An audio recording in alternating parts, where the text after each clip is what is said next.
ici ce soir, rassemblés dans une bonne circonstance, autour de la parole de Dieu. J'aime ce verset de la Bible, cette partie de la Bible qui nous dit « Je t'attirerai dans le désert, dit le Seigneur, et là je parlerai à ton cœur. » Et je crois que ces rassemblements qui sont les nôtres ne sont pas le fruit de la volonté des hommes, mais de la volonté de Dieu. Vous savez, Dieu dirige les circonstances, c'est Dieu qui est aux commandes, et c'est Dieu qui t'a attiré ce soir à la réunion pour te parler. J'ai fait une expérience il y a 2-3 jours en arrière. Je revenais de Turquie, et puis on était à la gare là-bas à Charles de Gaulle. On venait d'atterrir avec l'avion. On était avec quelques garçons de Marseille, on discutait et on attendait de prendre le train pour repartir vers nous.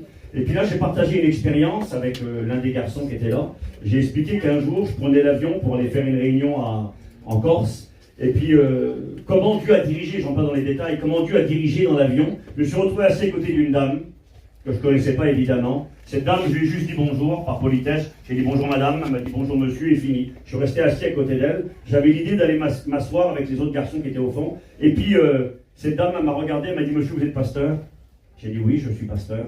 Comment elle l'a su, je ne sais pas. J'ai dit oui, je suis pasteur. Elle m'a raconté sa vie. Sa fille, donc c'était une sédentaire, sa fille était mariée avec un voyageur de Toulouse, qui allait rentrer aux écoles bibliques chez nous, qui était chrétien. Et Dieu m'a mis à côté d'elle dans l'avion. Et j'ai expliqué aux garçons cette anecdote, comment Dieu dirige. Et puis en fin de compte, je suis resté assis à côté d'elle. Je lui ai parlé de l'amour de Dieu, le temps de faire la route pour aller jusqu'en Corse, là-bas. Et puis Dieu avait dirigé. Et quand je parle de ça dans la gare de Charles de Gaulle à Paris, il y a 3 jours en arrière, il y a une dame qui est sur le côté, qui écoute et qui dit votre conversation m'intéresse. La grande a dit, il n'y a rien à voir, elle était là sur le bord. Et puis elle s'approche, elle dit, ça m'intéresse ce dont vous parlez. Et puis je continue, j'explique l'histoire que Dieu dirige tout, et je lui dis que le hasard n'existe pas. Einstein, il a dit que le hasard, c'est l'endroit où Dieu se promène incognito. On ne sait pas qu'il est là, mais il est là. Et quand je dis ça, la Gracie, elle me dit, c'est Einstein qui a dit ça. Je dis oui. Et elle aussi, elle croit qu'il y a une conduite de Dieu. Et puis donc, me voilà en train de lui parler de l'amour de Dieu. Et donc, on est dans la gare de Charles de Gaulle, les gens viennent de partout. Elle vient de Dubaï. Elle vit à Dubaï. Elle travaille là-bas. Et là, à Charles de Gaulle, elle m'a dit, mon père est malade, il est à Nantes. Je suis venu voir mon papa qui est pas bien. Et puis, je lui dis, madame, c'est quoi votre... vous allez où? Elle dit, donc, je vais Nantes. C'est quoi votre train? Elle a le même train que moi. C'est quel numéro votre train? Le numéro 1. Je dis, moi, je suis au numéro 1. Vous êtes assise où? Au 122. Moi, je suis assis au 125. Je suis à côté d'elle. Et j'étais en train de parler au garçon que Dieu dirige tout. La dame, elle est là, elle vient de Dubaï. Elle m'a dit, j'ai pris 4-5 avions pour venir avec les problèmes de la guerre. Elle se retrouve là, elle parle avec nous. Elle est dans le même train que moi. Elle est assise à côté de moi. Et il y a un Dieu qui dirige tout pour que l'on parle de qui il est. Pour vous dire que ce soir, nous y croyons fermement, le Dieu que nous servons est au contrôle. Il veut que tous les hommes soient sauvés et parviennent à la connaissance de la vérité. Et même si on n'en est pas toujours conscient, Dieu dirige les circonstances. Dieu nous a rassemblés ce soir, comme dans toutes les réunions qui ont lieu, pour qu'à travers l'écoute de la parole de Dieu, on puisse comprendre l'amour de Dieu pour nous. Et que l'on puisse comprendre qu'il est temps et plus que temps de prendre décision pour le Seigneur. Vous savez qu'il peut être trop tard. Il est écrit dans l'Épître aux Hébreux, chapitre 4, verset 1er. Craignez qu'aucun de vous ne paraisse être venu trop tard. Trop tard, ça existe. Et c'est pas simplement quand tu es mort trop tard. Ça peut être trop tard parce qu'il est écrit dans Ésaïe 55 et verset 6. Aujourd'hui, si vous entendez sa voix. Ça, c'est l'Épître aux Hébreux, pardon. Ésaïe 55 dit ceci. Cherchez le Seigneur pendant qu'il se trouve. Invoquez-le tandis qu'il est prêt. Il y a des moments où Dieu nous travaille, où Dieu nous attire, où Dieu parle à nos cœurs par le Saint-Esprit. Et dans ces moments-là, il faut saisir la grâce que Dieu nous propose. Parce que si on ne la saisit pas, on court un danger d'être rejeté par le Seigneur. Alors, ce n'est pas mon message de ce soir, mais je crois que si Dieu nous a rassemblés, c'est pour nous parler et pour nous inviter à réfléchir. Je lis la Bible dans le livre d'Habacuc, le prophète, au chapitre 1er, verset 5. Il est écrit ceci. Jetez les yeux parmi les nations et regardez. C'est-à-dire, regardez ce qui se passe dans le monde. Jetez les yeux parmi les nations et regardez. Et soyez saisis d'étonnement et d'épouvante. Car je vais faire en vos jours une œuvre que vous ne croiriez pas si on vous la racontait.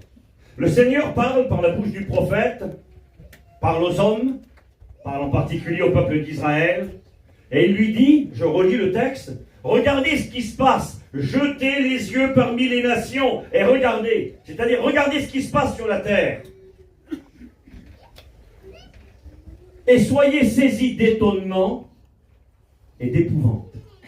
Le verset qui suit, qui est le même en réalité, la suite du verset, il est parfois utilisé par les prédicateurs, moi-même je l'ai utilisé dans ce sens, comme une bonne nouvelle.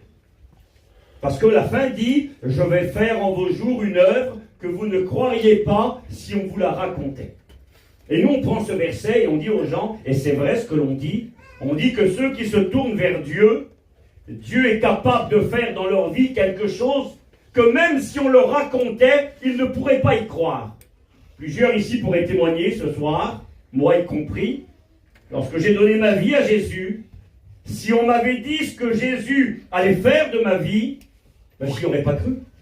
Si on m'avait dit les expériences que j'allais vivre, les endroits que j'allais aller visiter, si on m'avait dit que j'allais aller dans plein de pays dans le monde entier, que j'allais rencontrer des personnes, que j'aurais apporté l'évangile, j'aurais pas cru ça possible. Et là, le verset peut correspondre.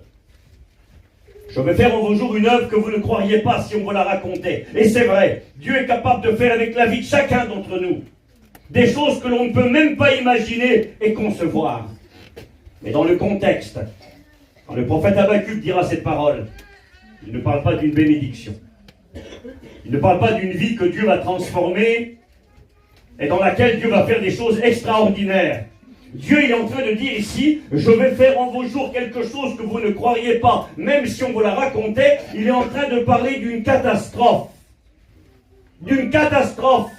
Parce que le texte dit, soyez saisis d'étonnement et d'épouvante. L'épouvante, c'est quelque chose qui fait peur.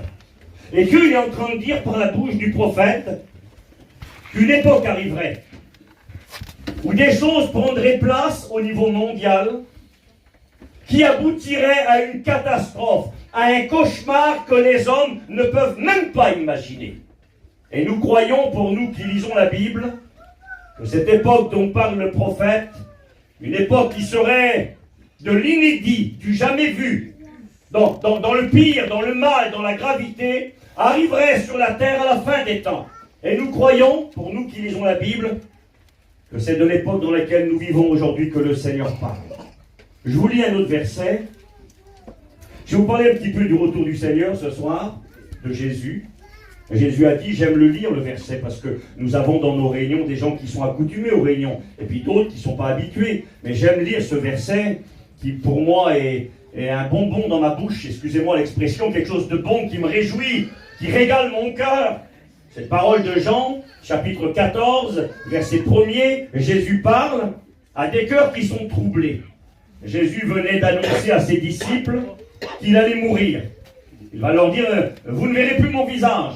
On va monter à Jérusalem et là je vais être crucifié et je vais mourir et vous ne me verrez plus et vous serez dans la peine, dans les larmes. Et là Jésus dira à ses disciples que votre cœur ne se trouble pas. Croyez en Dieu et croyez en moi. Il y a plusieurs demeures dans la maison de mon Père. Si cela n'était pas, je vous l'aurais dit. Et je vais vous préparer une place. Quand Jésus dit qu'il va mourir et qu'il va partir, il dit, je vais vous préparer une place. Et lorsque je m'en serai allé, et que je vous aurai préparé une place, je reviendrai.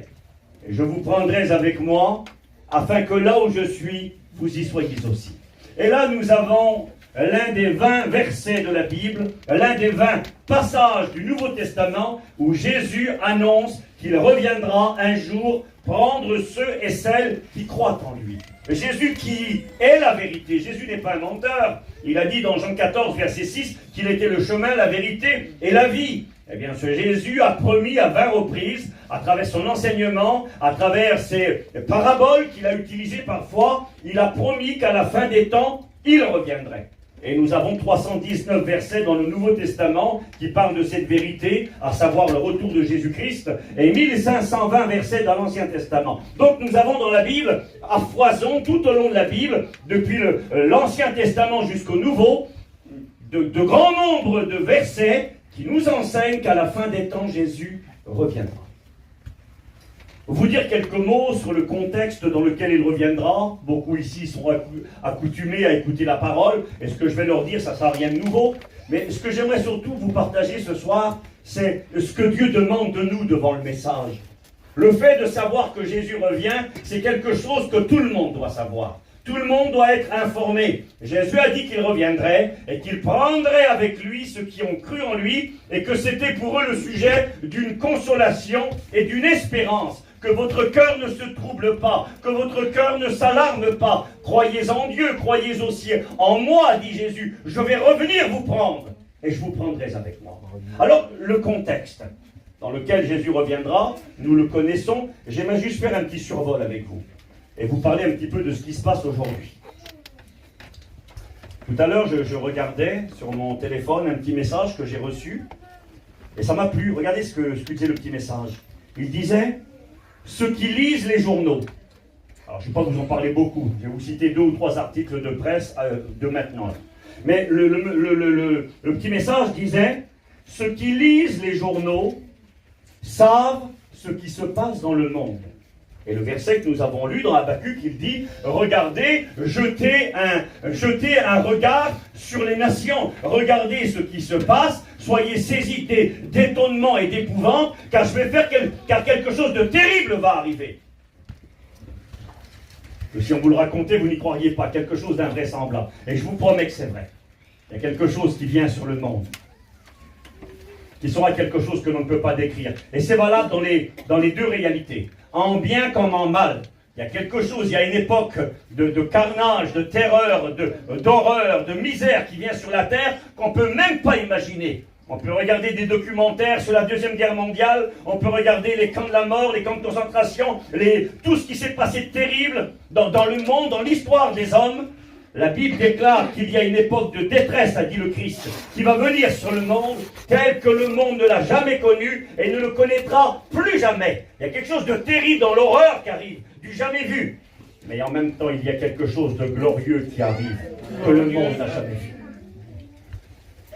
Et là, ce petit écrit disait, ceux qui lisent les journaux savent ce qui se passe dans le monde.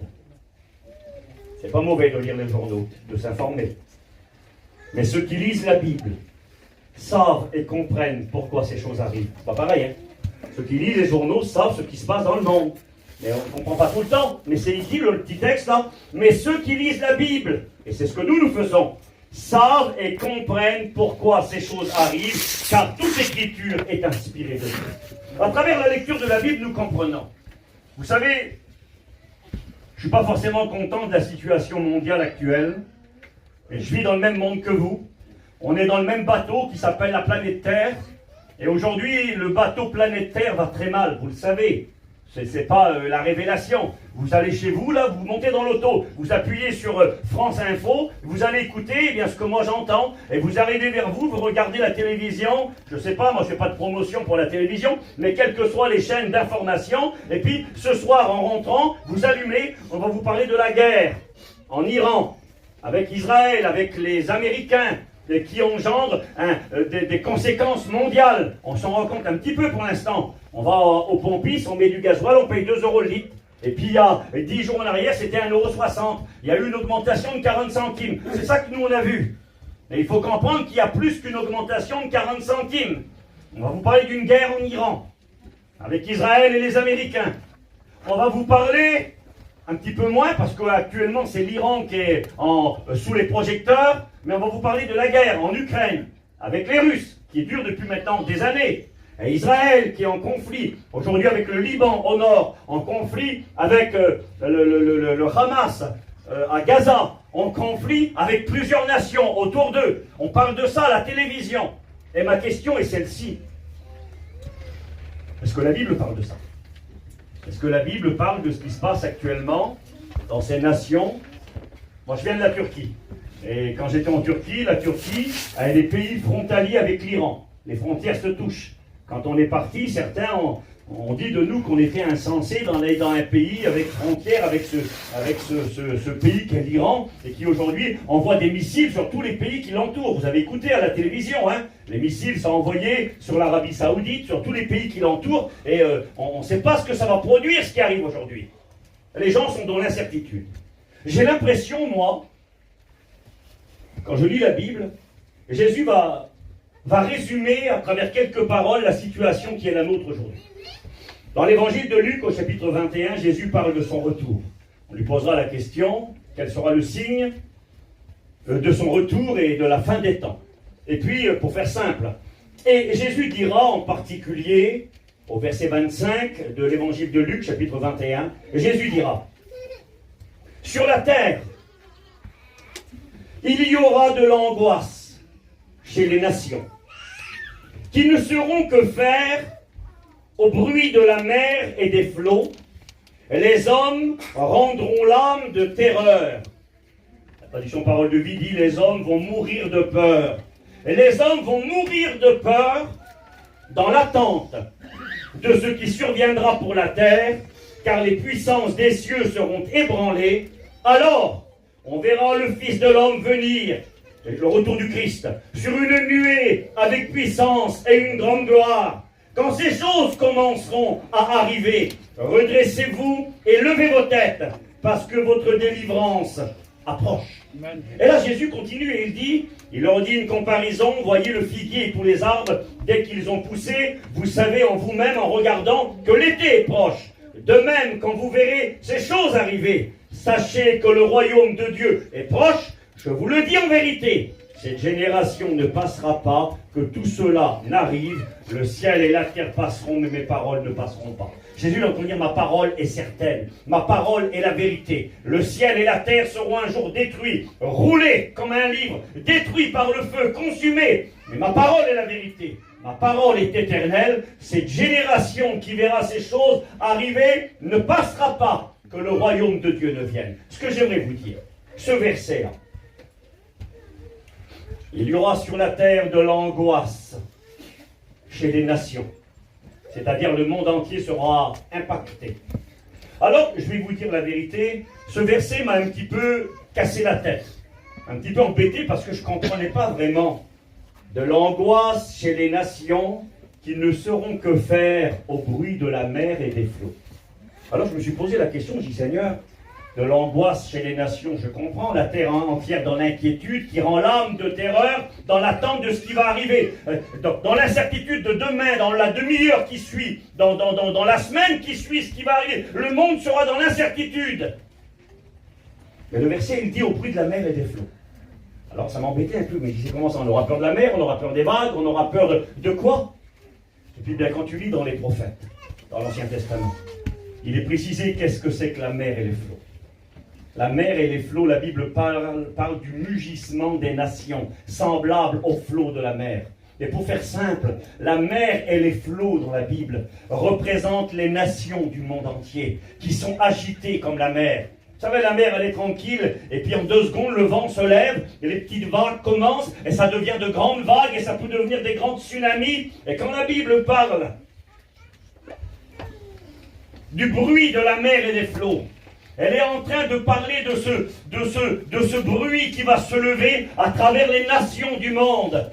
Vous écoutez parler de guerre et de bruit de guerre, comme un bruit qui s'élève. On allume la télévision et on écoute la guerre là-bas, l'incertitude là-bas. On nous parlait d'un conflit possible entre les Américains et les Chinois par rapport à Taïwan. C'est toujours à l'ordre du jour. On nous parle de la Corée du Nord qui a la bombe atomique et qui menace le monde entier. C'est à l'ordre du jour. On nous parle de la Russie qui attaque l'Ukraine. Et si un missile par malheur viendrait atteindre un pays autour, ça pourrait provoquer un chaos mondial. Parce que les pays du tour font partie de l'OTAN. Alors l'OTAN, c'est quoi? C'est l'Organisation Transatlantique Nord. C'est-à-dire tous les pays du Nord par rapport à la Terre. On appelle ça l'hémisphère nord, en haut, là. Il y a les Américains, il y a l'Europe, et il y a plein de pays ensemble. Ils font partie de l'OTAN, la Finlande, la Suède. Si une bombe vient toucher ces pays-là, tous les autres pays doivent intervenir. Ce que j'aimerais que vous compreniez, je ne veux pas faire avec vous de la politique, ni quelque chose qu'on essaie de comprendre ensemble. Mais j'aimerais que vous compreniez que la Terre est devenue une poudrière. Une poudrière, c'était à l'époque l'endroit où on stockait les poudres à canon. Et forcément, on ne devait pas rentrer à l'intérieur avec une flamme, avec une bougie, avec quelque chose qui pouvait tout faire exploser. Et aujourd'hui, le monde est devenu une poudrière qui peut exploser à tout moment. Je lisais un article de presse, là, il y a quelques temps en arrière, là. Je l'ai mis sur mon téléphone pour ne pas le noter. Il y a un monsieur là qui parle, c'était le 11 décembre 2025, il y a 2 mois en arrière, hein, donc, décembre, janvier, février, mars, 3 mois, allez, 3 mois en arrière. Le monsieur là, il s'appelle, alors où est son nom? Mark Rutte. Ce monsieur, il est secrétaire général de l'OTAN. Justement, c'est ce groupe de nations, les Américains, l'Europe, pour faire simple, la Suède, la Norvège, la Finlande, qui sont rassemblés et qui doivent se protéger si l'un d'entre eux est attaqué. Depuis Berlin, le secrétaire général de l'OTAN, Mark Rutte, a adressé un message d'une particulière gravité aux citoyens de l'Union européenne. C'était il y a 3 mois en arrière. Alors ça nous a passé par-dessus la tête, on n'y a même pas fait attention. Écoutez ce qu'il a dit, le monsieur. Il a dit « Nous devons nous préparer à une guerre d'une ampleur, c'est-à-dire d'une taille comparable à celle qu'ont connue nos grands-parents ou nos arrière-grands-parents, le discours de Mark Rutte. » Il est en train de dire, cet homme-là, il y a 3 mois en arrière, devant les nations du monde, il dit, nous devons nous préparer à une guerre telle qu'ont connue nos parents et nos grands-parents. C'est-à-dire, il parle d'une guerre mondiale. Il y en a eu 2. Écoutez ce qu'il dit, le monsieur. Je crains, dit-il, que trop de gens ne se reposent tranquillement sur leur laurier, que trop de gens ne ressentent pas l'urgence de la situation. Il n'y avait pas encore la guerre en Iran. Que trop de gens pensent que le temps joue en notre faveur. Ce n'est pas le cas. C'est maintenant qu'il faut agir, et il parle des dépenses, et il dit que nous allons connaître une guerre comme nos grands-parents en ont connu une guerre mondiale. J'avais lu ceci aussi, le ministre allemand de la Défense, il y a quelques semaines en arrière, Boris Pistorius, a dit ceci. Les Européens pourraient déjà avoir connu leur dernier été en paix. L'été 2025, selon lui, pourrait avoir été le dernier été qu'on ait connu en paix. Le général Mandon a décidé de choquer parce que le temps file dangereusement lors de son intervention mercredi devant les maires de France où il a dit qu'il fallait se préparer à voir mourir nos enfants. On a des gens politiques qui nous parlent aujourd'hui de la gravité de la situation, qui disent ceci, je crains que trop de gens ne se reposent et ne réalisent pas l'urgence. Les gens qui nous dirigent sont en train de nous parler d'un conflit qui devrait, selon eux, arriver. Et ces articles de presse que j'ai lus là, c'était avant le conflit qui a commencé il y a 11 ou 12 jours en arrière avec l'Iran. Je ne sais pas si vous réalisez cela, mais dans la Bible, il est question de ces pays. Et ce qui est terrible, c'est que la Bible a parlé de ces pays qui sont aujourd'hui sur nos écrans de télévision, aux informations. Elle en a parlé il y a 2700 ans en arrière environ. Il y a 2700 ans, il y a des hommes qui, poussés par le Saint-Esprit, ont parlé de la part de Dieu. Et ont dit ceci. Ils ont dit que à la fin des temps, il y aurait des conflits internationaux à travers des puissances qui allaient s'affronter dans des grandes guerres. Et ils ont cité les noms. Alors, on peut lire rapidement, si vous voulez, dans le livre d'Ézéchiel, au chapitre 38, il est question d'une guerre mondiale et internationale qui frappera le monde à la fin des temps. Alors, je vais être honnête avec vous. Cette guerre-là, ce n'est pas la guerre qu'il y aura demain. La guerre est inévitable. Et une guerre mondiale sera aussi inévitable. Je vais vous donner quelques versets dans un instant. Et j'aimerais surtout arriver à cette idée, eh bien, qu'est-ce qu'il faut faire avec tout ça? À quoi Dieu nous appelle-t-il? Dans Ézéchiel 38, verset 1er, il est question d'un conflit qui va éclater à la fin des temps. Lorsque le Christ reviendra. Et là, il est écrit ceci. La parole de l'Éternel me fut adressée en ces mots. Fils de l'homme, tourne ta face vers Gog, au pays de Magog, vers le prince de Roche, de Méchec et de Toubal, et prophétise contre lui. Tu diras ainsi, parle le Seigneur l'Éternel, j'en veux à toi, Gog. Ça paraît dur, je vais vous l'expliquer dans 2 secondes. Prince de Roche, de Méchec et de Toubal, je t'entraînerai, je mettrai une boucle à tes mâchoires, je te ferai sortir, toi et toute ton armée, chevaux et cavaliers. Et avec eux, ceux de la Perse, de l'Éthiopie, tous portant le bouclier et le casque, Gomer, Togarma, à l'extrémité du nord, et toutes ces troupes et de nombreux peuples avec toi. Et là il est écrit, prépare-toi, tiens-toi prêt, toi et toute ta multitude. Après bien des jours, tu seras à leur tête. Dans la suite des années, c'est-à-dire la période où le Messie viendra, tu marcheras contre le pays dont les habitants échappés à l'épée, Israël, auront été rassemblés d'entre plusieurs peuples sur les montagnes d'Israël. Dans Ézéchiel nous voit une grande bataille, une grande guerre à la fin des temps. Il voit les nations du monde qui se rassemblent, et en particulier avec l'idée de détruire Israël. Et vous savez ce qui est intéressant, c'est que les nations dont on écoute parler aujourd'hui, qui menacent la sécurité du monde, sont des nations qui haïssent Israël. La Russie n'aime pas Israël. Mais l'Iran, la guerre qui est actuellement en Iran, c'est les Israéliens et les Américains qui ont décidé d'aller attaquer. Mais pourquoi ils ont décidé d'attaquer? Parce qu'ils ont en face d'eux une puissance. Les Iraniens, ce sont des musulmans.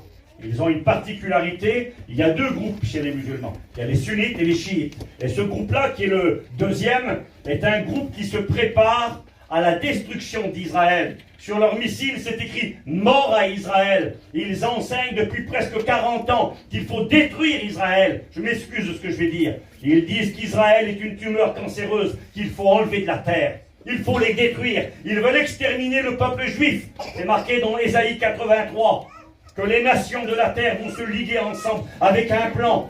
Exterminer Israël, effacer le nom d'Israël. Et nous avons ces gens qui se préparent. Ils se préparaient. Ils ont aujourd'hui 400 kilos d'uranium enrichi pour faire la bombe nucléaire. Ils n'ont pas eu le temps d'achever leur projet.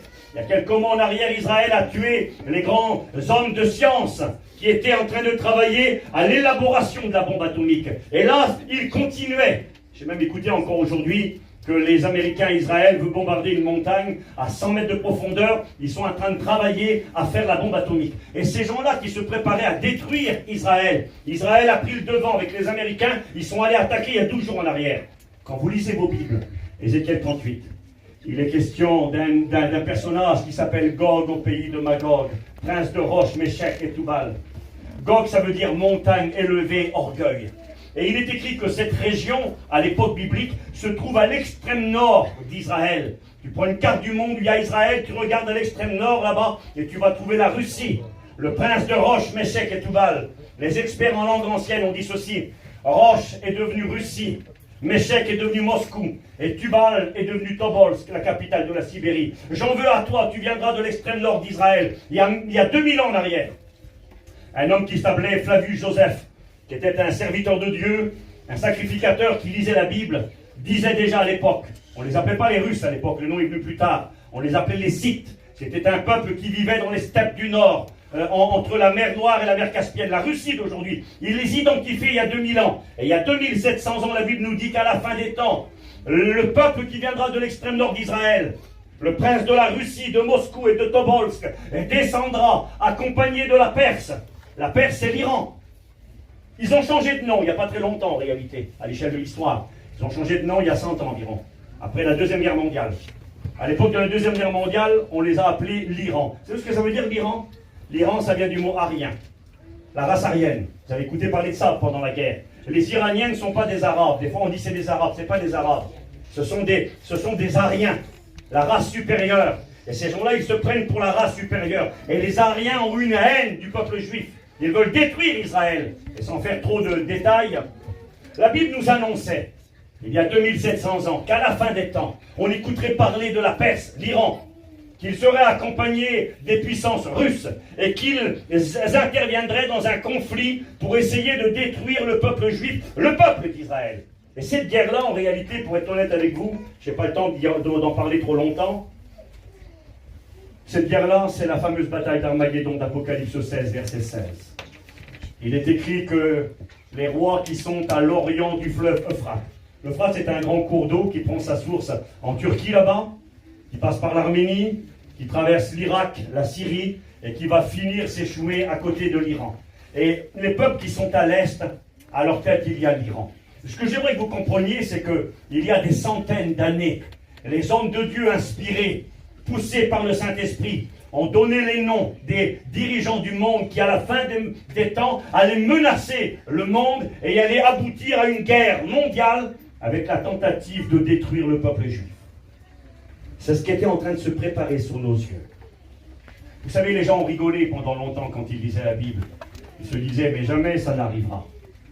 Vous savez peut-être pas, mais l'Iran était un ami d'Israël. Ils sont devenus ennemis d'Israël en 1979.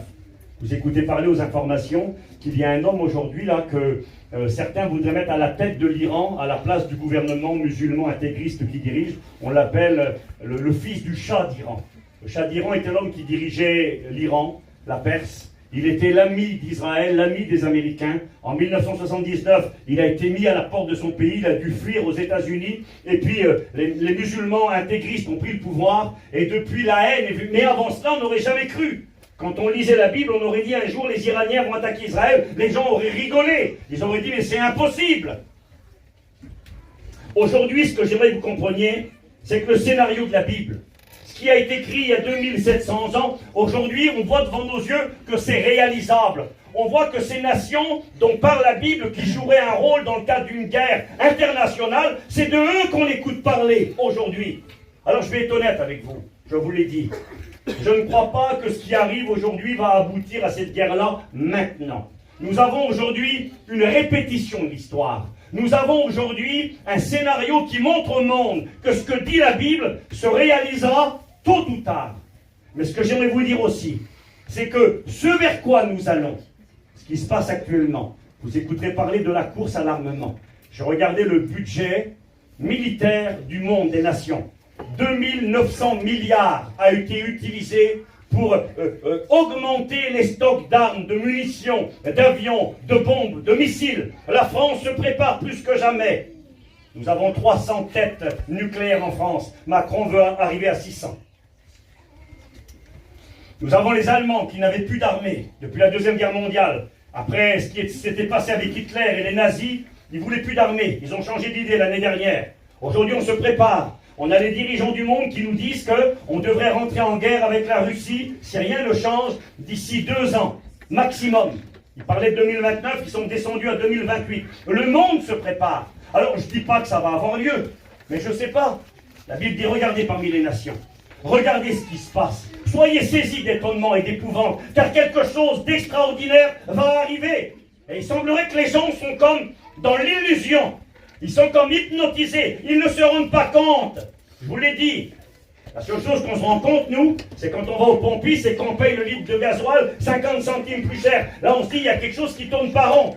Mais le monde se prépare et ça va de pire en pire. Je vais vous dire quelque chose.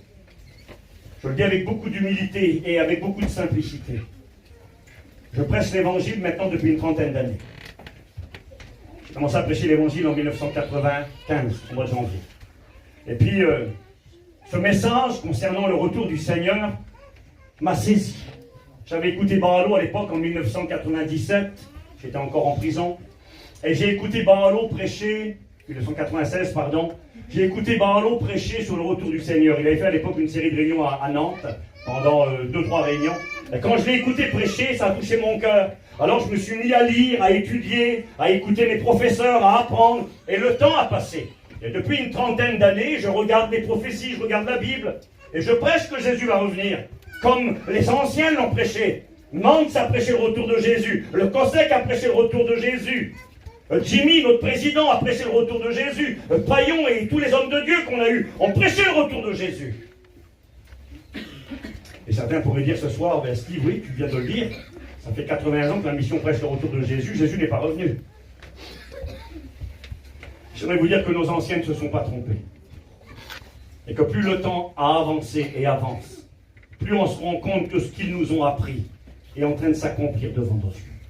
Moi je regarde, 30 ans plus tard, ce que j'ai écouté, ce que j'ai appris, ce que j'ai prêché, il y a 15 ans, il y a 20 ans, il y a 25 ans, ben, je me rends compte que ce que j'ai dit par rapport à la Bible, ben, ça continue à se concrétiser dans mes yeux. Vous savez, sur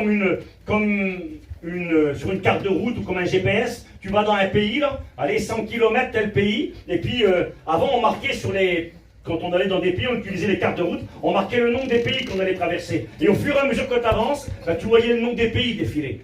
Vous savez, quand je regarde derrière moi et je regarde aujourd'hui, sans prétention de rien, je me rends compte que je ne me suis pas trompé.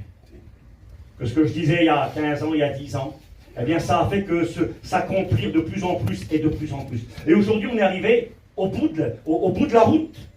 Là, on est au devant d'une guerre internationale. C'est le cas aujourd'hui, mais au devant d'une guerre mondiale. Et cette guerre d'Ézéchiel 38, Gog et Magog, ou alors Armageddon dans l'Apocalypse 16, ou alors la vallée de Josaphat dans Joël chapitre 3, la Bible parle beaucoup de cet événement où les nations du monde vont se rassembler pour essayer de détruire le peuple juif, le peuple d'Israël. Ce qui provoquera le retour de Jésus sur la terre pour régner sur la terre et délivrer Israël. Eh bien, j'aimerais vous dire, cet événement va arriver. Les nations se préparent à cela. Les nations dont parle la Bible se préparent. Je ne sais pas ce qui va arriver demain. Nous, avec la Bible, nous savons ce qui va arriver demain. Cette guerre, elle arrivera à la fin du temps de la colère de Dieu qui va s'abattre sur le monde. Une période de temps. Au moins 3 ans et demi de colère. Vous savez, en 3 ans et demi, il se passe plein de choses. La guerre 39-45, elle a duré à peu près 6 ans. La guerre 14-18, à peu près 3 ans et demi, 4 ans. Ça a été suffisant pour faire 20 millions de morts. La deuxième guerre, 60 millions de morts. Ça a été suffisant. La Bible nous parle d'un temps qui va venir sur la terre des hommes qu'on ne pourrait pas y croire. Parce que la Bible nous dit qu'il va y avoir des milliards de morts. Pas 20 millions. Première guerre mondiale, 19 millions de morts. Deuxième guerre mondiale, 60 millions de morts. La Bible nous dit, Apocalypse 6, verset 8, un seul verset, un quart de l'humanité va disparaître par la guerre, par les épidémies, par la famine et par les dirigeants qui vont diriger le monde et gouverner la terre. Un quart de l'humanité qui disparaît.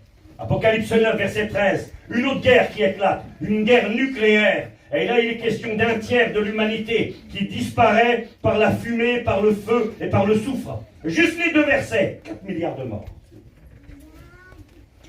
La Bible déclare que les hommes deviendront plus rares que l'or fin, plus rares que l'or d'Ophir. On n'aura plus le temps de faire des enterrements. Il est écrit que les corps seront abandonnés sur la terre comme du fumier et pourriront sur le sol. Une période, écoutez-moi, je vais faire vite avec vous, qui arrive à grande vitesse. Quand vous lisez le livre de l'Apocalypse qui nous lève le voile, qui nous explique ce qui arrive sur la terre, quand l'Église part au ciel, sur la terre, la colère de Dieu commence. Et dans cette période, je relisais encore aujourd'hui, il y aura 3 grandes guerres qui vont éclater sur la terre. En réalité, dans l'Apocalypse, il y a 5 guerres. 5 guerres. Il y a une guerre spirituelle qui a lieu dans le ciel. Apocalypse 12. Satan et ses démons qui luttent contre Michel et les anges de Dieu, avec des répercussions sur la terre. Cette guerre spirituelle, elle a lieu au moment de l'enlèvement de l'Église. C'est-à-dire qu'elle a lieu aujourd'hui.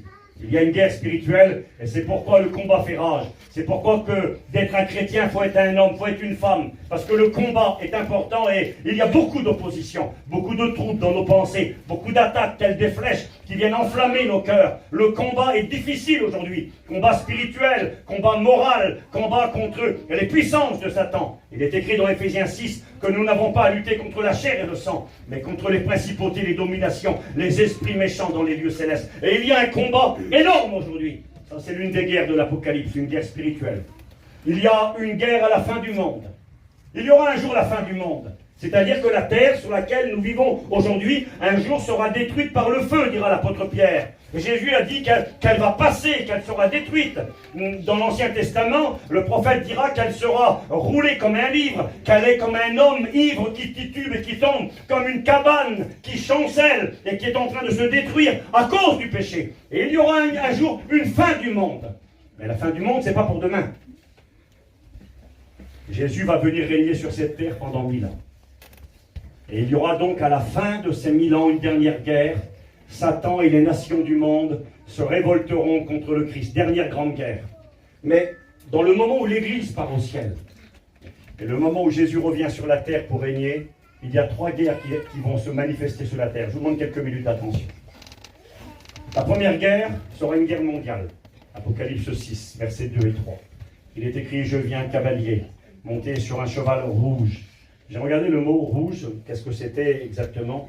Ça veut dire rouge-feu, la couleur du sang, la couleur des armes à feu, et aussi la couleur du communisme, c'est-à-dire toutes ces puissances asiatiques, la Chine, la Corée du Nord, la Russie, qui sont des puissances communistes, joueront un rôle de premier ordre pour que le sang coule sur la terre. Et aujourd'hui, ceux qui menacent le monde, les plus grandes puissances, ce sont la Russie, la Chine et la Corée du Nord, qui est l'un des 9 pays sur la terre qui possède la bombe atomique. Donc il est question d'un phénomène. Et je vis un personnage monté sur un cheval rouge, avec une grande épée, qui avait le pouvoir, soyez avec moi, d'enlever la paix de la terre, afin que les hommes s'égorgent les uns les autres. Il est question ici d'une guerre mondiale. Et cette guerre mondiale, elle va éclater sur la terre directement après l'enlèvement. Si l'Église part ce soir, demain 4 événements se mettent en place en même temps. Un homme essaye de prendre la direction de l'humanité pour dominer la terre, On l'appellera l'antéchrist ou l'antichrist. L'antichrist veut dire celui qui est contre le Christ, et l'antéchrist, celui qui se prend pour, celui qui a la place d'eux, et celui qui viendra régner sur la terre avant que Jésus ne vienne régner sur la terre. Un personnage va essayer de dominer le monde. Il y a quelques jours en arrière, Donald Trump disait « Nous allons vers un nouvel ordre mondial. Nous allons vers une nouvelle manière de conduire, de diriger le monde. Le monde se prépare à l'avènement d'un homme qui va diriger la terre. Et pour faire simple, quand l'Église part dans la gloire, un personnage essaiera de gouverner le monde. Ça ne se fera pas sans frais. Il y aura des conflits, des guerres qui éclateront. C'est ce que dit le deuxième cavalier. Accompagné d'épidémies, accompagné de crises économiques où il n'y aura plus d'argent, plus de pain à manger, soyez avec moi. Et la Bible déclare qu'un quart de l'humanité va disparaître. Et c'est vers là que nous allons. Il y a de cela 4 ans en arrière, 3 ans à peu près. Dimitri Medvedev, qui est l'ancien président de la Russie, disait ceci. Il est le bras droit de Poutine aujourd'hui. Il disait ceci. Il disait les 4 cavaliers de l'Apocalypse sont en route et ils viennent. C'était il y a 3 ans en arrière à peu près. Il annonçait la venue de ces choses. Et on voit que le monde continue. Je ne sais pas si vous réalisez vraiment ce qui se passe. Le monde est aux abois. Le monde est dans la crainte. Ça peut basculer en 1 seconde. Vous savez qu'est-ce qui va tout faire basculer? C'est l'enlèvement des Christ. Si Jésus revient ce soir prendre les chrétiens, et que les chrétiens partent dans la gloire, je vous promets que ça va se passer comme ça. Demain matin, aux informations, un homme se lève et prendra la parole et dira, il faut régler. On vient d'être confronté à un nouveau fléau. Des millions de personnes ont disparu. J'ai regardé les chiffres il y a 2-3 jours en arrière. Selon les spécialistes, il y aurait aujourd'hui 1 milliard de chrétiens évangéliques pentecôtistes sur la terre. 1 milliard. C'est-à-dire 1 personne sur 8 revendique croire en Jésus et appartenir au Seigneur. Nous ne sommes pas une minorité, mais on devient une majorité sur la terre par rapport aux autres religions. 1 milliard de chrétiens évangéliques qui reconnaissent appartenir à Jésus. Je ne sais pas si les 1 milliard partiront. Et supposons que même la moitié partirait. 500 millions d'êtres humains disparaîtraient demain. Des Français, des Italiens, des Espagnols, des Américains, des Chinois. En Chine, il y a 10 000 conversions par jour. Ils deviennent le plus grand pays missionnaire dans un pays communiste. Ils sont persécutés, arrêtés, mis en prison. Ils prêchent l'évangile. Ils vont dans les pays musulmans, en Arabie Saoudite. Ils vont annoncer la parole de Dieu. Et aujourd'hui, un grand réveil a lieu. Parce que si le diable est à l'œuvre, Dieu aussi est à l'œuvre. Le Seigneur est en train de préparer, je fais vite. Si l'Église part ce soir, demain matin un homme se lève et essaiera de mettre en place un gouvernement mondial, il y aura de l'opposition. La Bible déclare qu'il y aura une guerre qui éclatera entre le bloc de l'Est et le bloc de l'Ouest. C'est-à-dire les pays occidentaux, les Américains avec l'Europe, contre le bloc à droite qui se trouve la Russie, la Chine et toutes ces puissances. Il y aura une grande guerre qui éclatera, une guerre mondiale. C'est la première guerre de l'Apocalypse. Quelque temps plus tard, une deuxième guerre éclatera, une guerre nucléaire. Apocalypse 9, verset 13, je vous l'ai dit, 1/3 de l'humanité disparaîtra. La Bible donne les détails de la bombe atomique. Et ensuite, la 3e guerre à la fin, qui sera Gog et Magog, avec les Iraniens. C'est pour ça que je vous dis, je ne crois pas que ce qui se passe aujourd'hui, bien que le nom de ces peuples soit cité, soit la guerre de Gog et Magog ou la guerre d'Armageddon. Elle arrivera dans quelques années. Si l'Église part ce soir, elle arrivera dans quelques années. Mais avant cela, la Bible nous annonce, qu'une guerre mondiale éclatera sur la terre. Vous savez, je ne me réjouis pas de vous dire ce que je vous dis. Et je vais vous dire la vérité. Si je n'étais pas un chrétien, je tremblerais de peur. Je comprends pourquoi Jésus a dit « Les hommes rendront l'âme de terreur dans l'attente de ce qui arrivera pour la terre. Les puissances des cieux seront ébranlées. » Ça veut dire qu'il n'y aura plus de repères. Ceux qui dirigent, les hommes politiques, les hommes de pouvoir, seront eux-mêmes déstabilisés. Je vous l'ai dit, au bruit de la mer et des flots, c'est-à-dire le bruit qui se lèvera à travers les nations. On écoutera parler d'incertitude, on écoutera parler de crainte quant à l'avenir, que tout s'écroule. Et c'est le monde dans lequel nous vivons. Et le Christ a dit en même temps, quand parmi les nations les hommes rendront l'âme de terreur, mourront de peur, dans l'attente de ce qui arrivera. La Bible déclare, mais pour vous, quand ces choses commenceront à arriver, vous allez lever votre tête et vous redresser, parce que votre délivrance sera imminente. Je vais vous le dire de la part du Seigneur, il y a 2 avenirs qui sont devant les hommes de la terre aujourd'hui. Ça va continuer à aller dans la même direction et à grande vitesse. Les nations dont parle la Bible se préparent. La guerre mondiale se prépare. Les dirigeants politiques qui nous dirigent se préparent. Et le monde entier se prépare pour le pire. Mais il y a possibilité ce soir pour ceux et celles qui se tournent vers Jésus-Christ, de se préparer pour le meilleur. Gloire à Dieu. Il est écrit ceci, la Bible appelle cette période de temps qui vient devant nous, la colère de Dieu, la colère de l'agneau. Et nous avons de nombreux versets qui nous rappellent et qui nous invitent à prendre courage. Quand la colère viendra, quand les guerres viendront et s'annonceront à l'horizon, alors je dois vous le dire parce que c'est vrai. Est-ce que si demain il y a une guerre mondiale sur la terre, est-ce que l'Église sera forcément partie? C'est une question. Bibliquement parlant, je ne peux pas vous dire oui ni non. Parce que vous savez, on a des chrétiens aujourd'hui en Ukraine, on a des chrétiens en Russie, on a plein d'églises. Il y a 2 écoles bibliques en Russie. Ces gens-là connaissent la guerre. Donc je ne sais pas si nous connaîtrons une guerre. Je ne sais même pas si on ne connaîtra pas une 3e guerre mondiale, je ne sais pas. Ce qui fait la différence avec les 2 guerres qu'il y a eu avant, les 2 grandes guerres, c'est la situation d'Israël. Israël n'existait pas dans les 2 premières guerres. Israël n'était pas un pays, n'était pas une nation. Il y avait des Juifs qui vivaient dans le monde entier, mais Israël n'existait pas en tant que nation. On ne pouvait pas attaquer Israël. Jésus ne pouvait pas revenir pour délivrer Israël. Israël n'existait pas. Aujourd'hui, ces grandes prophéties de la résurrection d'Israël, de la situation d'Israël, sont une réalité. Écoutez ce que je vais vous dire.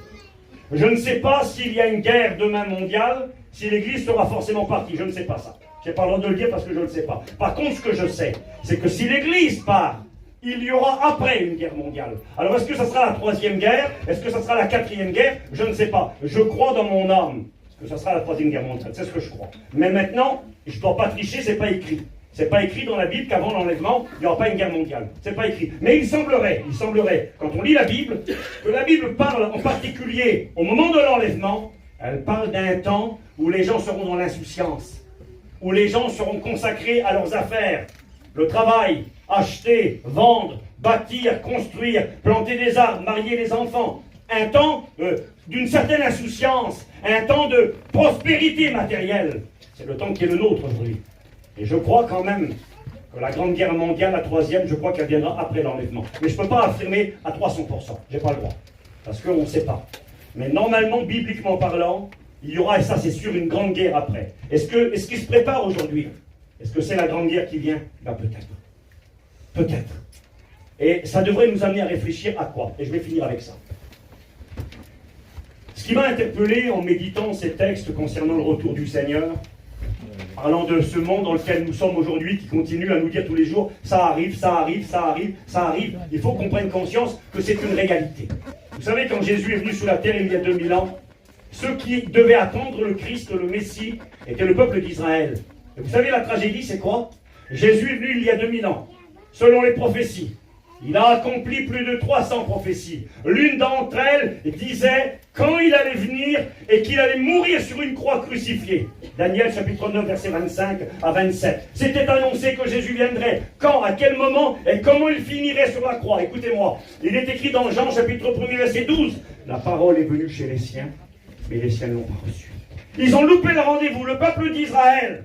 Imaginez quand Jésus meurt à la croix et ressuscite, 50 jours plus tard pour la Pentecôte, quand le Saint-Esprit est répandu, il est écrit, il y avait environ 120 personnes. Ça veut dire qu'il n'y avait que 120 personnes, c'est pas beaucoup. Il n'y a que 120, 3 ans et demi de ministère, les plus grands miracles que la terre n'a jamais vus, les plus belles prédications que des oreilles n'ont jamais entendues, Jésus le Fils de Dieu qui prêchait, les miracles, les prophéties accomplies. Seulement 120 personnes étaient là le jour de la Pentecôte. C'est-à-dire que la majorité ont loupé le rendez-vous. Et c'est une mise en garde pour vous et moi. Ne soyons pas au nombre de ceux qui vont louper le rendez-vous parce que certains vont le louper. Et je finis avec ceci. Dans l'évangile de Luc, chapitre 21, là où il est question du retour du Seigneur, eh bien Jésus, quand il commence, avant de parler de son retour, il va mettre une femme à l'honneur. Et j'aimerais vous dire pendant 5 minutes quelques mots sur cette femme. Regardez, on lit ensemble. Dans l'évangile de Luc, au chapitre 21, Jésus va parler, donner des détails. C'est là qu'il dira donc qu'il y aura de la crainte chez les nations, de l'angoisse, mais qu'il faudra, pour ceux qui sont prêts, lever sa tête quand ces choses commenceront à arriver. Et je vous le dis, ça a plus que commencé à arriver. Eh bien, regardez ce que dit le Seigneur. Luc 21, verset 1er. Et Jésus, ayant levé les yeux, vit des riches qui mettaient leur offrande dans un trône. Il vit aussi une pauvre veuve qui mettait 2 petites pièces. Et il dit, je vous le dis en vérité, cette pauvre veuve a mis plus que tous les autres. Car c'est de leur superflu que tous ceux-là ont mis des offrandes dans le tronc, mais elle a mis de son nécessaire tout ce qu'elle avait pour vivre. Soyez avec moi 2 minutes. Comme quelques-uns parlaient des belles pierres et des offrandes qui faisaient l'ornement du temple, Jésus dit, les jours viendront où tout ce que vous voyez ici sera détruit. Et c'est là que Jésus va parler de son retour. Vous savez ce qui m'intéresse pendant 2 minutes avec vous? C'est pourquoi Jésus parlera de son retour dans un moment où il a mis à l'honneur une femme, une veuve. Écoutez-moi, une femme qui avait perdu son mari. Elle vient dans le temple à Jérusalem, elle fouille dans sa poche, elle a 2 petites pièces. Elle regarde et quand elle s'approche du tronc, elle ne le fait pas pour être vue parce que de toute façon, personne ne va la regarder à elle. Personne ne fait cas d'une personne qui met 2 petites pièces dans un tronc. Et quand elle met les 2 petites pièces, Jésus la regarde et dit, voyez cette femme-là, elle a mis plus que tous les autres. Et Jésus va la mettre à l'honneur et c'est là qu'il parle de son retour. Vous savez ce que je crois? Je crois que le hasard n'existe pas et que si le Seigneur parle de cette femme à ce moment précisément où il parlera de son retour, quelque part cette femme elle est en train d'être un message pour les hommes et les femmes de la terre qui seront là présents au moment où les prophéties s'accompliront et que Jésus reviendra. Écoutez-moi, j'ai fini. J'aimerais vous dire ceci. Cette veuve est un type, une image de l'église du Christ à la fin du temps. C'est écrit dans Luc 18, verset 1er. Jésus va raconter une parabole pour montrer qu'il fallait toujours prier et ne pas se relâcher. Et il va parler d'une veuve qui subissait des injustices. Et là, Jésus dira, mais quand le Fils de l'homme viendra sur la terre, trouvera-t-il la foi? Et il parle d'une femme veuve. Je le répète, une femme qui connaît la vraie vie. Une femme qui a perdu son homme, qui se retrouve toute seule dans la vie. Et pour qui la vie est compliquée. Et là, nous avons la même histoire. Nous avons une femme. Elle ne possède que 2 petites pièces. Soyez avec moi 2 minutes. Et elle va mettre ces petites pièces dans le tronc. Alors, j'ai eu la grâce, mais je ne sais pas où je les ai mis. Quand j'étais en Israël, on m'a donné un jour une de ces pièces. Ces pièces existent, évidemment. On appelait ça à l'époque un lepton. Et quand il y en avait plusieurs, on disait des leptas. Et cette femme-là, elle en avait 2 petites pièces. Et j'ai regardé à quoi ça correspondait. Ces petites pièces correspondraient, si on veut regarder la valeur aujourd'hui, à 1 euro pour quelqu'un qui a un salaire de 70 € par jour, le SMIC. Ça correspondrait à une pièce d'1 euro, à peu près. En ce temps-là, avec ça, on pouvait acheter un moineau. Jésus dira que 2 passereaux, ça vaut 1 sou. C'est le Christ qui dit ça. Il dit, vous valez mieux que les oiseaux. On n'achète-t-on pas 2 passereaux pour 1 sou? 1 sou, c'était, j'ai regardé tout à l'heure, c'était 4 leptas. Donc, avec les 2 petites pièces qu'elle a, la femme, elle peut acheter juste un moineau. Elle peut payer un moineau. J'ai regardé à l'époque, un morceau de pain, ça valait 8 leptas. Elle en a 2, elle. Elle pouvait acheter un petit morceau de pain. J'ai regardé avec les sous qu'elle avait. Elle pouvait acheter un crouton de pain, un morceau de pain rassis ou une poignée de grains de blé non moulus. Ça voulait dire qu'elle avait quasiment rien. Mais la Bible déclare que c'était tout ce qu'elle avait. Nous avons ici une femme qui est démunie, qui n'a rien, que les gens de la terre ne la regardent pas. Mais écoutez-moi 2 secondes. Quand elle arrive devant le tronc avec ce qui est quasiment rien, et quelque part c'est la réalité de notre vie, nous n'avons rien à lui apporter. Nous ne croyons pas des gens importants ou qu'on mériterait quoi que ce soit. Elle n'a quasiment rien. Et quand elle vient devant le tronc avec les 2 petites pièces là, c'est tout ce qu'elle a, dira le Christ. Elle a la tentation, peut-être de mettre une petite pièce dans le tronc. Elle aime Dieu. Elle aurait pu mettre une petite pièce. Mais il y avait une loi à l'époque, j'ai vérifié encore aujourd'hui. C'était les lois du temple. On n'avait pas le droit d'offrir à l'Éternel moins que 2 petites pièces. C'était déjà pas grand-chose, mais c'était la loi. Parce que Dieu n'est pas un garçon de café à qui on jette un petit pourboire. C'était minimum, écoutez-moi, j'ai presque fini, 2 petites pièces. Elle est placée devant un choix, elle n'en a que 2. Donne-en qu'une, et j'ai pas le droit. Ben, donne rien, t'as que ça. Oui, mais j'aime Dieu. Qu'est-ce que je fais? Ben, si tu aimes Dieu, c'est soit tu donnes tout, soit tu donnes rien. Et je crois qu'il y a un message pour vous et moi. Concernant le retour de Jésus-Christ, nous avons le choix de donner tout ou rien. Dieu ne se contentera pas de la moitié. Dieu ne se contentera pas de quelqu'un qui participe à des réunions à l'occasion quand il veut se passer le temps, mais qui, à côté de cela, veut conduire sa vie comme bon lui semble. Jésus dira dans l'église de Laodicée, dans l'Apocalypse, ce que j'ai contre toi, c'est que tu es tiède. Il y a du froid, il y a du chaud, il y a 50-50. Et là, cette femme-là, elle est placée devant un choix. Et regardez, je regardais ça tout à l'heure, j'ai regardé des images de comment était la pièce, le fameux lepton, la petite pièce. Alors j'ai fait des dessins, je ne sais pas si vous verrez ici. Elle avait deux faces, évidemment. On ne mettait pas de tête, de figure humaine, c'était interdit par la loi juive. Alors sur la petite pièce qu'elle avait dans les mains, la veuve, là, elle avait ça sur la feuille, sur une des faces. On dirait, vous voyez, une couronne. Un rond avec 8 rayons à l'intérieur. Ça représentait le règne, on appelait ça des Asmonéens. C'était les hommes qui avaient dirigé Israël, qui étaient des sacrificateurs et des rois. Ils avaient délivré, les fameux Maccabées qui avaient délivré Israël, c'était leur symbole. Et on mettait aussi parfois un ancre de marine sur la petite pièce là. C'était soit la couronne, comme ça, ou un ancre de marine. Et sur l'autre côté, il y avait une palme de palmier, ou une corne, qui était la corne de l'abondance. Et c'était ça qu'elle avait dans ses mains. Et puis tout à l'heure, je méditais sur la parole de Dieu. Je dis, Seigneur, c'est quoi ces deux petites pièces qu'elle a dans ses mains? Qu'elle doit tout donner ou rien donner? Et le Seigneur me parlait, il me disait dans mon cœur, et j'ai découvert les premiers chrétiens, pour se reconnaître, ne pouvaient pas utiliser la croix. La croix a été utilisée à partir du IVe siècle, quand Constantin s'est converti. Mais pendant plus de 300 ans, on n'utilisait pas la croix. C'était trop facile de se faire reconnaître. Les chrétiens étaient persécutés, étaient livrés à la mort. Alors comment se reconnaître? Alors on utilisait des symboles. On utilisait l'encre de marine. C'était un moyen de dessiner la croix, mais de la camoufler. Et c'est terrible parce que eux, sur leur pièce, là, dans la main de cette femme, il y a l'encre de marine. Et l'encre de marine, on trouve un verset dans la Bible qui dit ceci, dans Hébreux 6, verset 19. Il parle de l'espérance. L'encre représente notre espérance. Il est écrit, cette espérance, nous la possédons comme une encre de l'âme, sûre et solide. Elle pénètre au-delà du voile, là où Jésus est entré pour nous comme précurseur. La Bible déclare que l'encre, elle est l'espérance du chrétien. Vous savez, l'encre, elle est utilisée pour caler un bateau. Pour pas que le bateau soit emporté au gré du vent, au gré des vagues, et ne vienne à s'échouer quand les tempêtes arrivent. On jetait l'encre à la mer. Il est écrit dans les Actes, quand Paul était dans le bateau, ils ont jeté 4 ancres à la mer pour stabiliser le bateau. Là, il est question de l'espérance. La pièce, cette femme, elle est là. Jésus va enseigner sur son retour, il va enseigner sur sa venue, il va enseigner sur les temps d'angoisse, sur les guerres qui arriveront, et la délivrance que seraient les partages de ceux qui croiraient en lui.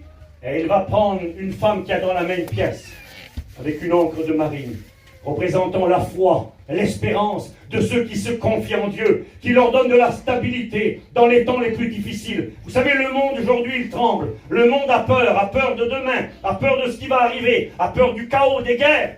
Le chrétien, il y a une encre qui est partie de l'autre côté, là-bas, dans l'éternité, qui est partie dans le ciel de Dieu.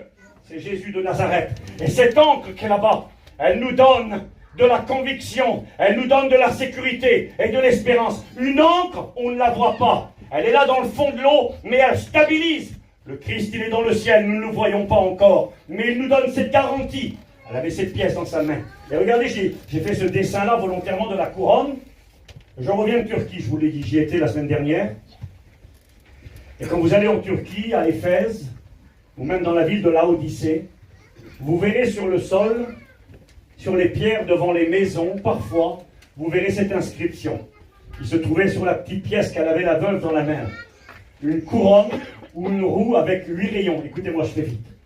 Aujourd'hui encore, je l'ai vu la semaine dernière, c'était le moyen de se reconnaître pour les chrétiens. On est arrivé devant une maison qui avait une réunion clandestine, on ne se rassemblait pas dans des belles églises. Les églises sont arrivées 300 ans plus tard, on se rassemblait dans les maisons. Et là, il y a une maison, une belle maison à la Odyssée en particulier, et devant la porte d'entrée, il y avait cet insigne-là, qu'il y avait sur la petite pièce de la veuve. Alors, pourquoi les chrétiens prenaient ce symbole? Ils prenaient l'encre de marine et ils prenaient ce symbole-là, la roue avec 8 rayons. Là, parce que, j'espère ne pas être compliqué avec vous, en lisant cela, ils voyaient Jésus apparaître. Je vais vous dire pourquoi. Parce que pour écrire Jésus, Jésus en grec, on prenait une lettre, comme un I, ici, là, droit.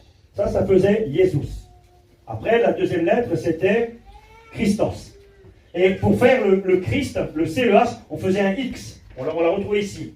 On avait le X. Là, on avait Jésus, Christ. Après, on avait une troisième lettre, la lettre T. C'était un rond avec un trait là au milieu. Ça faisait Théou. Ça voulait dire Dieu. Après, il y avait un U. En grec, ça c'est un Y, ici. Là, et le trait qui descendait. et il y avait la lettre S. Et la S, le S en grec, c'est peut-être bizarre, ça ressemble à la lettre 3. Et on disait là un nom. C'est d'ailleurs pour ça qu'on appelait, on utilisait le symbole, le poisson parfois. Pour dire poisson en grec, ça se dit ictus. Et avec chaque lettre du mot ictus, c'est un acronyme, pardon. On prenait le I, Jesus, le CH, Christos, T, Théum, le U, Uios, et le S, Soter. Ça voulait dire en français, Jésus-Christ, le Fils du Dieu Sauveur.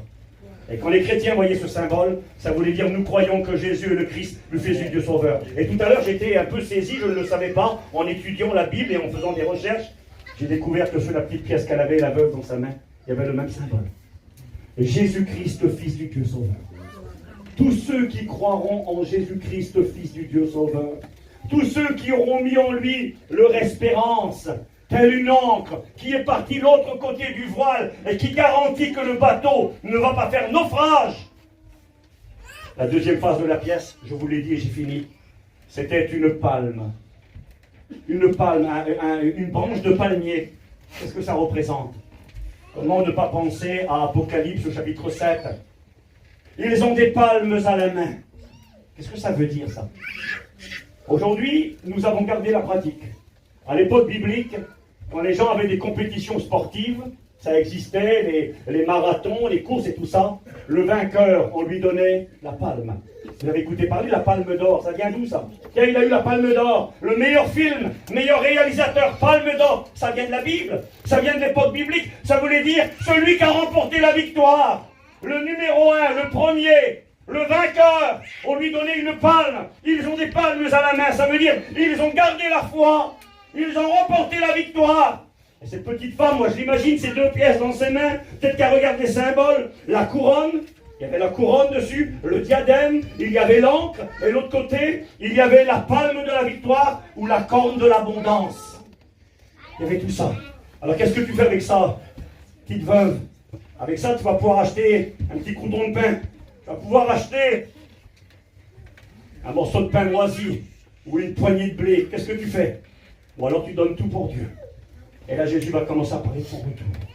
Et je crois que quelque part, le Seigneur me disait, je ferme la Bible, le Seigneur me disait que quand il allait revenir plus que jamais, ce que Dieu demanderait de chacun d'entre nous, c'est de savoir qu'est-ce qu'on veut faire avec lui.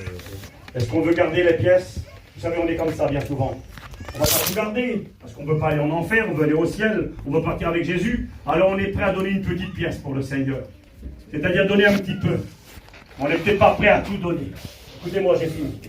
Le Seigneur te dit ce soir, et c'est vrai, le Christ revient. Le monde se prépare au pire. On nous parle de guerre, de bruit de guerre. Le bruit des nations, semblable à la mer et au flot, qui est en train de nous dire, le chaos arrive, le pire arrive, le cauchemar arrive sur l'humanité. Et en même temps, il y a Jésus qui te dit, j'ai fini. Il te dit, le meilleur arrive. La délivrance approche. La gloire est là.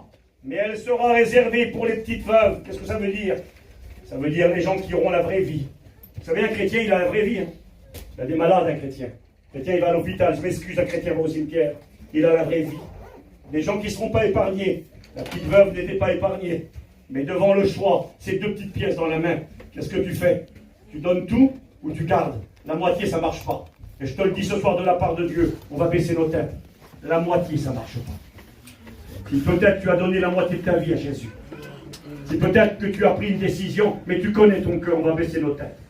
Mais tu n'as pas pris la résolution de tout donner. Si Jésus n'est pas l'encre de ton âme, s'il n'est pas l'espérance de ta vie, s'il n'est pas ta raison d'être, s'il n'est pas Jésus-Christ, le Fils du Dieu Sauveur, s'il n'est pas le Christ, le roi de ta vie, tu es en danger. Et ce soir, nos têtes se baissent, s'il vous plaît. Gloire à ton nom.